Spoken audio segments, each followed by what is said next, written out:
Hello Sunshines! Itong araw na to ay nagpa-adjust ako ng braces dahil nga din itong wire ay nagtatanggal-tanggal nakakanguya ko. Napakatakaw naman kasi talaga.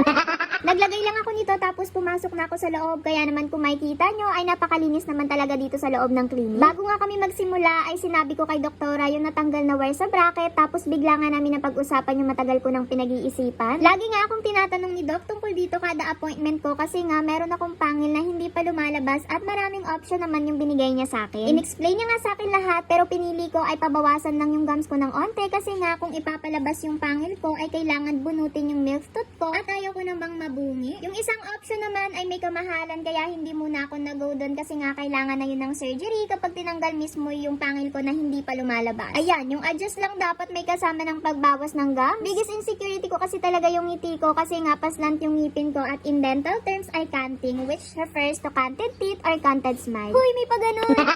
Sabi kasi ni Doc yan, kaya napasearch na rin ako. Grabe, ang galing nila, no? Anyways guys, kung naghahanap kayo ng dental clinic, dito lang yan sa Araceli Building sa may Balita Rodriguez Rizal at makikita nyo sa second floor yung Dr. Janine Dental Clinic. Kung may mga inquiries kayo, pwede kayo mag-message sa mismong page nila. I-check nyo lang dyan sa naka-flash sa screen at ilalagay ko din sa comment section yung link. Yun lang muna ang update sa aking ngipin. Bye!